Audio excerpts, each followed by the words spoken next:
Welcome to the DevOps Digest channel. In today's explainer, we're giving you the exact practitioner-focused roadmap for executing a totally safe and successful migration from Terraform to OpenTofu.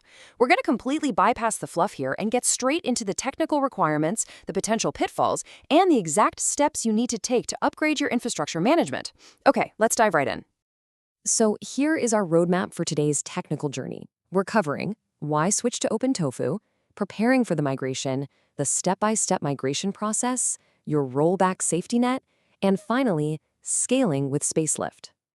All right, Section 1, Why Switch to OpenTofu?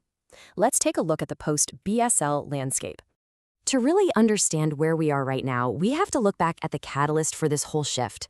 Following HashiCorp's licensing change to a business source license back in August of 2023, the infrastructure community realized they desperately needed an open source alternative. So major players like Gruntwork, Spacelift, Harness, NVO, and Scholar actually stepped up and forked Terraform version 1.5x. And that fork, that became OpenTofu. This perfectly illustrates the power of community, really, because as of April 2025, OpenTofu is fully backed by the Cloud Native Computing Foundation.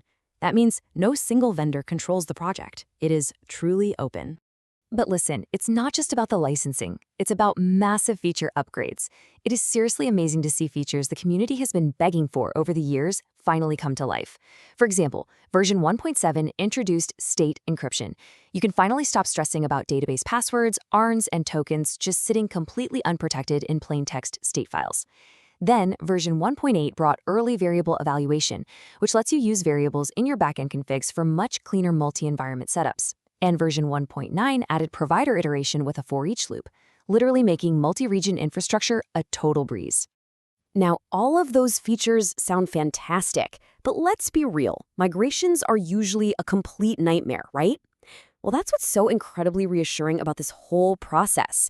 Because OpenTofu and Terraform share the exact same HCL language, the same provider ecosystem, and the same state file format, moving over is essentially a clean binary swap.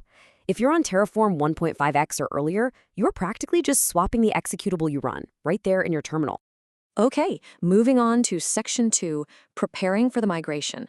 Let's run through the pre-flight checklist. So that seamless binary swap we just talked about, it relies heavily on your prep work.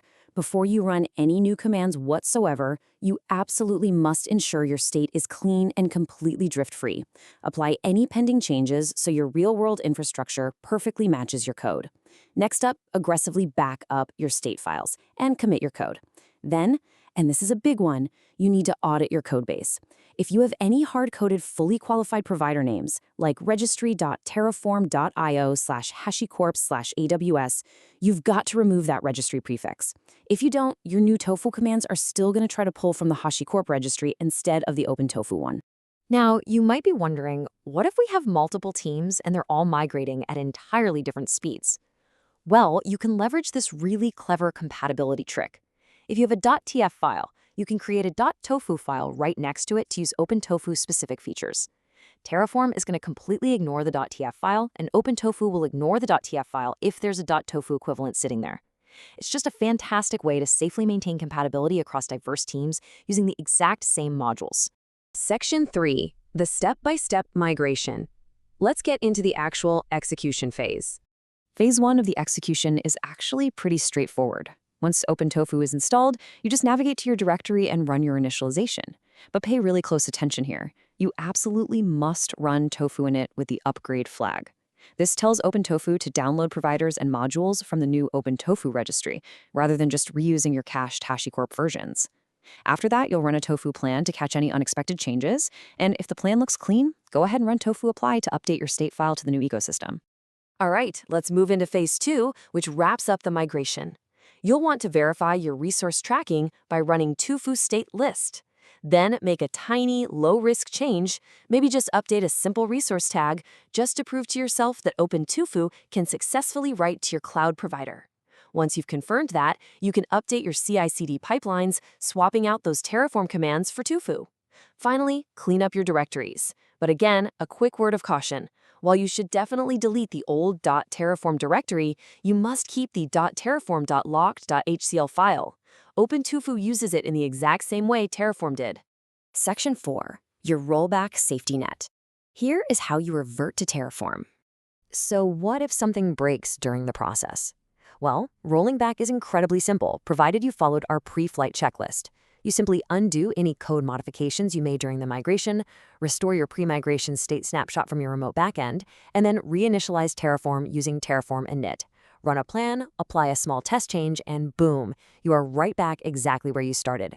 However, I do need to point out one crucial caveat here. The rollback is only simple if you haven't started using OpenTofu exclusive features yet. If you migrated, turned on native state encryption, and then decided, you know what, I want to roll back to Terraform, well, you can't just revert. Terraform will not be able to read that encrypted state. You would literally have to fully decrypt your state file and manually strip out any OpenTofu specific syntax before a rollback is even possible. So seriously, keep those pre-migration backups safe. Section 5, Scaling with Spacelift. Let's talk about native ecosystem orchestration. Doing a binary swap on your local machine is one thing, right? But how do you manage this across hundreds or even thousands of configurations in a massive enterprise? Well, Spacelift brilliantly acts as your centralized orchestrator. It natively supports both Terraform and OpenTofu side by side. This means you can migrate your repositories completely at your own pace, creating GitOps workflows via Spacelift stacks. You maintain granular control over policies, you can build dependencies across different environments, and you get automated drift detection working right out of the box, regardless of which binary is running under the hood. It's a real lifesaver. As we've seen today, moving away from restrictive licensing and toward really powerful features like state encryption is just a smart, strategic move. The prep work secures your safety, and the execution itself is remarkably seamless. So I'll leave you with this one final thought to consider for your own environments. The binary swap is simple. Are you ready to upgrade your infrastructure's capabilities with OpenTofu today? Thanks so much for joining us on this explainer, and we will catch you next time on the DevOps Digest.